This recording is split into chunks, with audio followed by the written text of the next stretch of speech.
മലയാളിയുടെ മനസ്സിൽ നിന്ന് മായാത്ത ക്ലാസിക്കൽ സിനിമയാണ് മണിച്ചിത്രത്താഴ്. ഫാസിൽ സംവിധാനം ചെയ്ത ഏറ്റവും മികച്ച സിനിമകളിലൊന്ന്. മോഹൻലാൽ, ശോഭന, സുരേഷ് ഗോപി, വിനയപ്രസാദ് എന്നിവരാണ് ചിത്രത്തിലെ പ്രധാന വേഷങ്ങൾ ചെയ്തത്. ശ്രീദേവി എന്നാണ് വിനയപ്രസാദ് ചെയ്ത കഥാപാത്രത്തിൻ്റെ പേര്. സഹനായിക വേഷമായിരുന്നു ഇത്. ശോഭന നിറഞ്ഞാടിയ മണിച്ചിത്രത്താഴിൽ വിനയപ്രസാദിൻ്റെ കഥാപാത്രത്തിനും പ്രാധാന്യമുണ്ടായിരുന്നു. ഇന്നും ശ്രീദേവി പ്രേക്ഷകരുടെ മനസ്സിലുണ്ട്. വിനയപ്രസാദിനെക്കുറിച്ച് പറയുമ്പോൾ മലയാളികൾക്ക് ആദ്യം ഓർക്കുക ശ്രീദേവി എന്ന കഥാപാത്രത്തെയാണ്. എന്നാൽ ആദ്യം വിനയപ്രസാദല്ലേ ഈ റോളിലേക്ക് ഫാസിൽ പരിഗണിച്ചത്.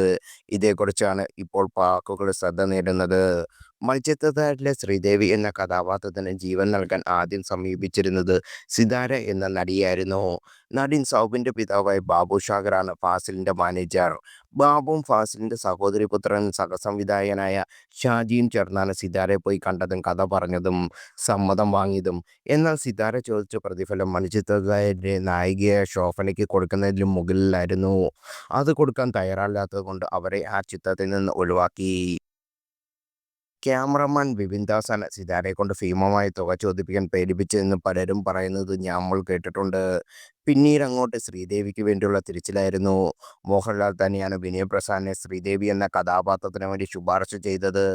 മോഹൻലാൽ ബാംഗ്ലൂർ മലയാളി അസോസിയേഷൻ്റെ ഒരു ഓണാഘോഷ പരിപാടി പങ്കെടുത്തപ്പോൾ വിനയപ്രസാദിനെ കാണുകയും പരിചയപ്പെടുന്നതും അന്നാണ്.